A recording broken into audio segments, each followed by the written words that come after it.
کہ لوگ کیا کہیں گے. یہ جتنے خرچ کیے جا رہے ہیں جو شریعت سے ہٹ کر ہے یہ سارے رسم و رواج ہے اور صرف اس لیے کیے جا رہے ہیں کہ لوگ کیا کہیں گے. جب کھانے کا وقت تھا تو آ گئے اور جب کھلانے کی باری آئی تو یہ ساری باتیں سامنے رکھ رہے ہیں. ایسے جملے لوگوں کی طرف سے سننے کو ملتے ہیں.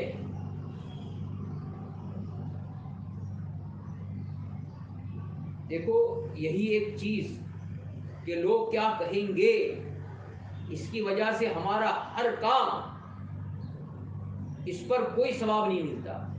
ہمارے ولیمے پر بھی ہم کو کوئی ثواب نہیں ملے گا. چاہے 1000 کو کھلاؤ 2000 کو کھلاؤ اندر کا جذبہ یہ ہے لوگ کیا کہیں گے. اتنوں کا کھایا ہے تو اتنوں کو کھلانا پڑے گا. اندر کا یہ جذبہ اس پر ولیمے پر کوئی ثواب نہیں ملے گا کیونکہ ہم نے اللہ کو خوش کرنے کے لیے نہیں کھلایا لوگوں کی زبان بند کرنے کے لیے کھلایا. ایک واقعہ یاد آیا. ایک مرتبہ ابو طالب ان کی موت کا وقت آ گیا. ابو جہل پہنچ گیا امیہ پہنچ گیا اور 2 جگہیں ابو طالب کے پاس خالی تھی بیٹھنے کی تو جلدی سے جا کر ابو جہل بیٹھ گیا اور امیہ بیٹھ گیا. حضور پاک صلی اللہ علیہ وسلم کو پتا چلا چچا بیمار ہے. آپ صلی اللہ علیہ وسلم آئے عیادت کے لیے. اگر وہ جگہ خالی ہوتی کیوں بیٹھا ابو جہل؟ اس لیے بیٹھا کہ اگر وہ جگہ قریب میں خالی تھی اگر محمد آ کر بیٹھ جائے گا تو کان میں کوئی ایسی بات کہہ دے گا جس سے کہیں یہ کلمہ نہ پڑھ دے. جا کر ابو جہل بیٹھ گیا. حضور پاک صلی اللہ علیہ وسلم نے آ کر کیا کہا؟ دیکھا حالت بہت نازک ہے آخری وقت چل رہا ہے. حضور پاک صلی اللہ علیہ وسلم نے کہا چچا میرے کان میں کلمہ پڑھ دو کل قیامت کے دن میں تمہارے لیے سفارش اور شفاعت کروں گا. مجھے شفاعت کرنے کا موقع ملے گا. اگر تم نے کلمہ پڑھ دیا تو میں کہہ سکوں گا میرا چچا کلمے کے ساتھ دنیا سے رخصت ہوا ہے. جہاں دعوت دی فوراً ابو جہل بولا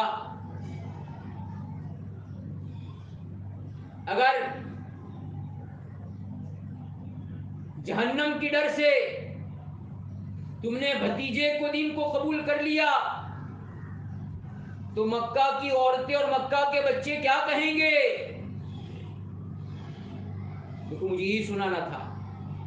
یہ تو ہم جو یہ کہہ رہے ہیں لوگ کیا کہیں گے یہ تو ابو جہل کا نعرہ ہے.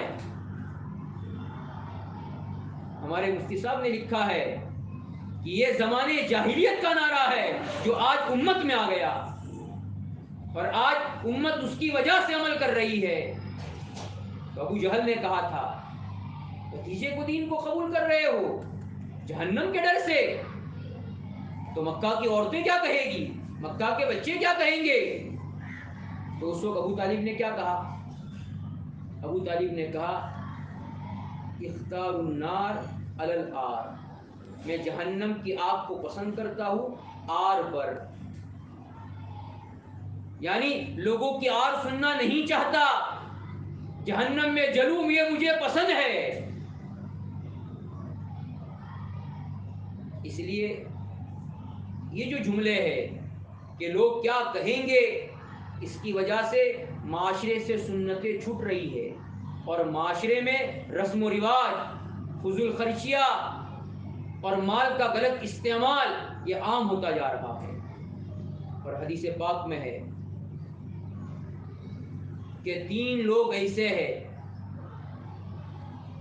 جو اللہ کی نظر میں بہت مبغوض اور بہت ناپسندیدہ. ابغض الی اللہ ثلاثۃ 3 لوگ جو ہے اللہ کی نظر میں بہت ناپسندیدہ ہے.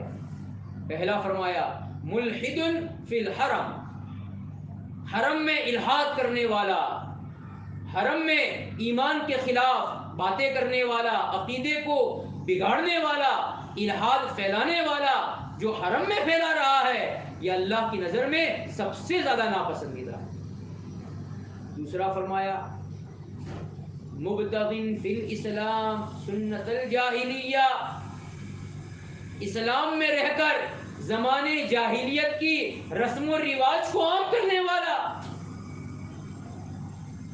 یہ جو رواج ہے، چاہے خاندان کا رواج ہو، چاہے معاشرے کا رواج ہو، چاہے قوم کا رواج ہو، چاہے قبیلے کا رواج ہو، سنت کے خلاف۔ ہمیں تو یہ دیکھنا ہوگا کہ ہمارے نبی نے نکاح کیسے کیا، صحابہ نے نکاح کیسے کیا، یہ ہے سنت۔